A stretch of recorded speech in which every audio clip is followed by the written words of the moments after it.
Hey, what's going on? How do you like my new Talkanet setup? I really do like it, looks kinda cozy, doesn't it?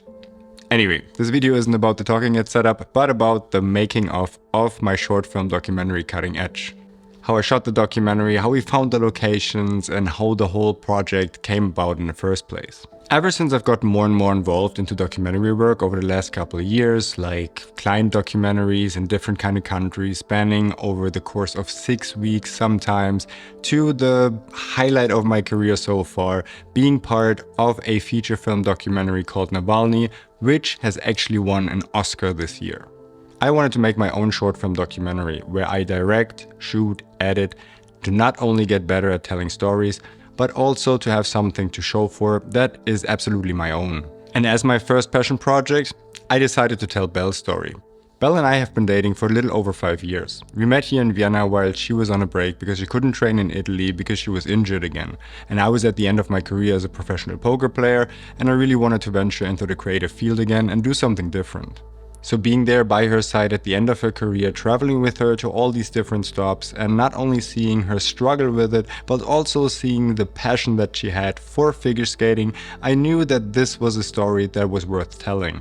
The fact that I could also relate to it, having been a professional athlete in my younger years myself, this was definitely a bonus and a project that I was really looking forward to. Since we were doing so many projects together and we've been also traveling together when she was training abroad and I always brought my camera, I already had a lot of footage from her from training camps and from different stops all over the world. On top of this, I was also assisting her on her own projects that she got through the figure skating world. So needless to say, I was already there and I could use these stops and travels to also film a little bit for the documentary in the future.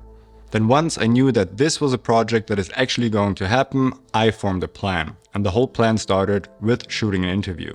We shot our first interview here at an ice rink in Vienna. And I kind of wanted to tie in her story to the location of the interview, but in the end we didn't really like it, we ran into some complications, so we had to shoot the entire interview again.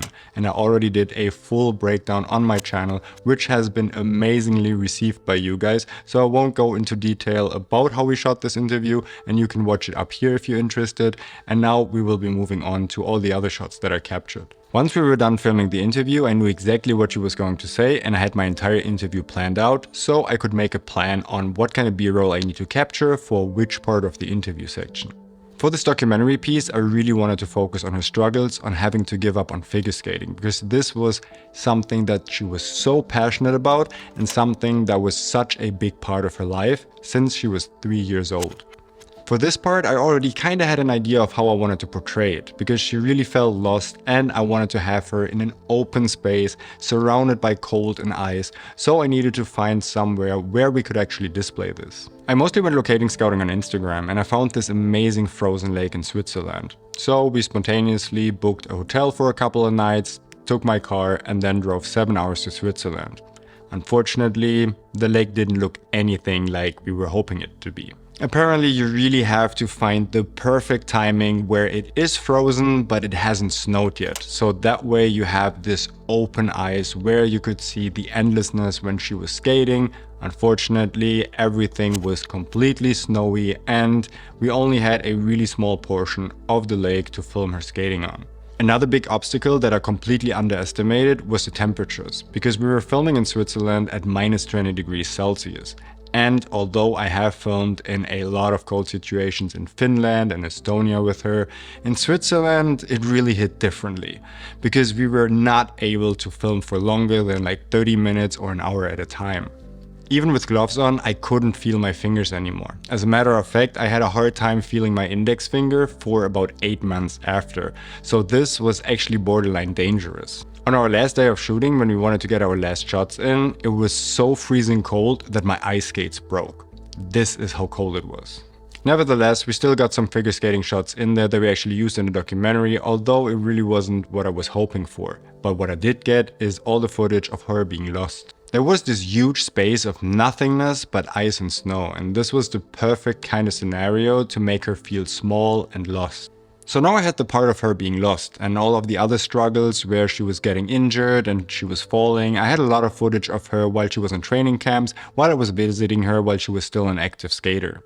One thing that was missing now was archive footage from when she was younger, and we had these old VHS tapes, but they were borderline unusable, there was mold in them, so I asked Franco to completely restore them, and he did a great job and completely took them apart, cleaned them and put them into new housings. Then all we had to do was take the VHS tapes, hook them up to a computer and digitalize them. I also wanted to showcase some of the competition footage, and I remember shooting a commercial with her years ago, and I asked for permission to use this for this commercial, and I asked a couple of times and I never gotten any reply. So to be honest, I just ripped it off her YouTube channel, and all of the footage has been up on her YouTube channel for years anyway, so I didn't really see an issue with this and I was willing to take the risk. So all I needed now was different kind of shots of her actually filming somebody else and filming her while working. And here I just took different opportunities. Once she was filming her friend here in Vienna and he did some amazing backflips and cool tricks, so that was a different kind of side, but it was pretty easy to film because it was here in Vienna. Then she also got a job at the European Championships of figure skating, so I accompanied her to Estonia as well as to Finland, and we were filming another figure skater there too. And this was such an amazing experience, mainly because of the people that we've met, because they were all so friendly and helpful. I met another filmmaker through Instagram, and he was happy to help shoot behind the scenes, and since I forgot the remote for my drone, and this hasn't been the first time, he was also so kind to lend me his drone to shoot some of the scenes for the documentary.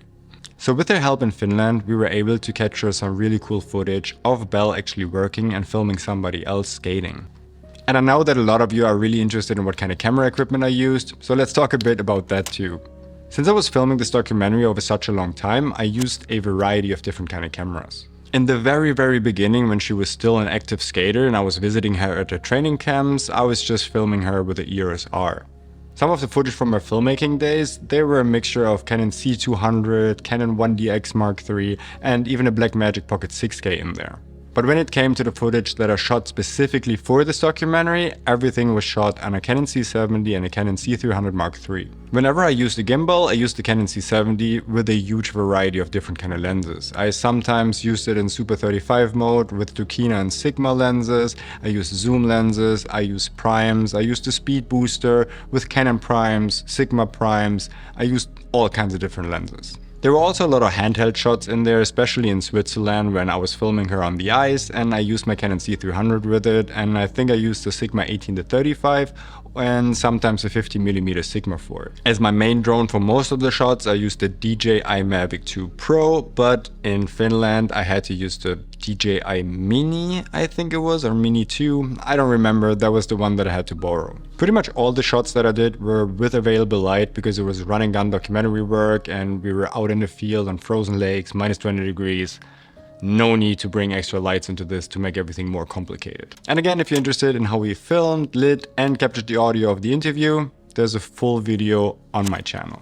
Alright, so now I had the interview, I had all the B-roll that I needed, I also had all the archival footage, so there was nothing stopping me to just start to edit and release the documentary as soon as possible, right? Wrong. Over the course of the documentary, or even a little earlier, we actually broke up. And we still remained friends, we still kept working together, but it was a little complicated, to say the least, for a long time.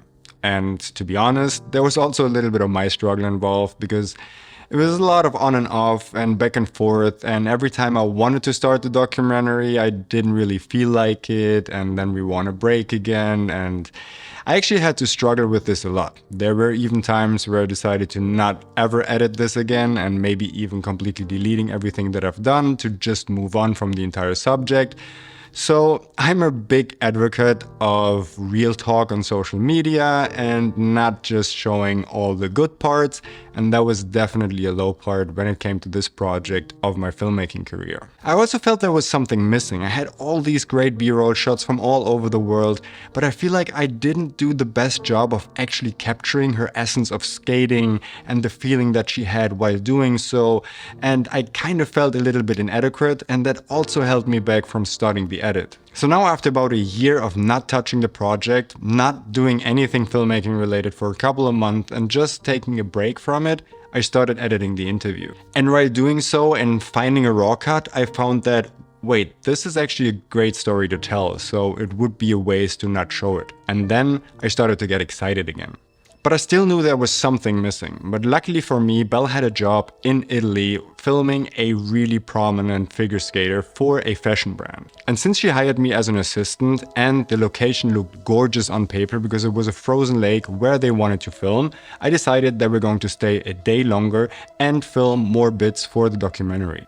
And I wasn't wrong. The location in Italy was amazing and we basically had an entire frozen lake to ourselves. We started way early in the morning, just right after the sun had risen, and I was able to capture the footage that I wanted of her skating in her element on this frozen lake, and also capturing a bit of B-roll of her preparing and stepping on the ice, and that was just the missing footage that I needed to finish my edit. So right after I got home from Italy, I sat down and I finished the edit. It took me a couple of days of non-stop working, going back and forth, but I finally made it and I was so happy when I finally finished the edit, and I was so proud of the results. Music and sound design played a big role in the final edit. For the sound design, I actually captured most of the sounds on set. But since I was skating myself and we were skating quite fast, I couldn't really use the audio because you could also hear my own skates and there were a lot of wind noises.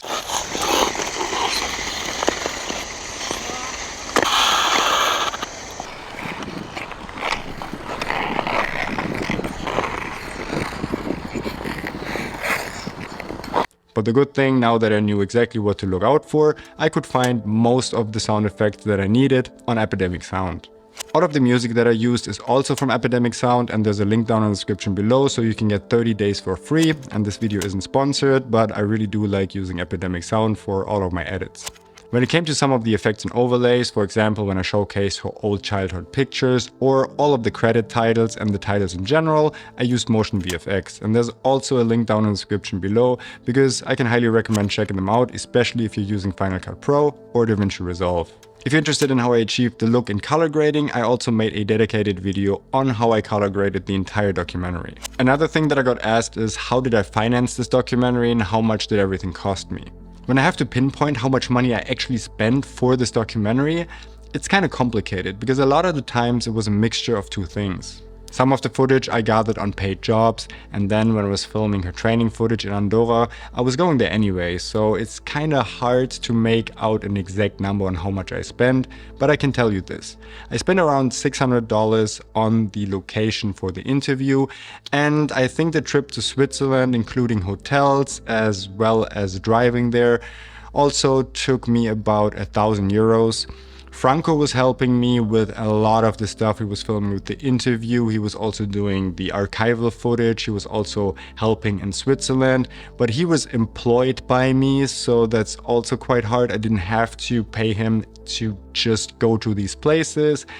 So overall I spent around 2,000 to 3,000 euros, but if I had to estimate, and I had to film this without any kind of other side business and just focusing on this, it would have been a lot more, probably at least 5,000 to 7,000 euros.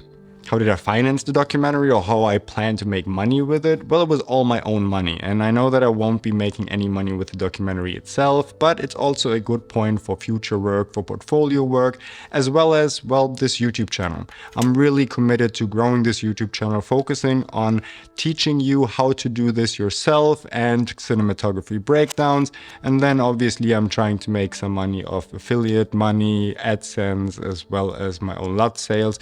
And I will be also bringing out a complete online course on how to shoot interviews in the very near future. So subscribe if you're interested in that. One thing I can say though is that this definitely sparked my interest in shooting more of my own passion projects, steering away a little bit more from commercial work and really focusing on YouTube and my own projects. And this will definitely not be the last short documentary piece. I already have another one in the making, and we start production in about 2 months, and I'm really excited for this one too. And this is it. This is the full making of about how I shot my first short film documentary. And if you're interested in more of Belle's work, then you can also follow her on social media, Instagram, as well as her YouTube channel. If you like this video, then please give it a thumbs up because it really helps the channel grow. Subscribe for more cinematography breakdowns, tips and tricks in the future. And while you're already here, maybe check out how I color graded the entire documentary. And I hope to see you on the next one.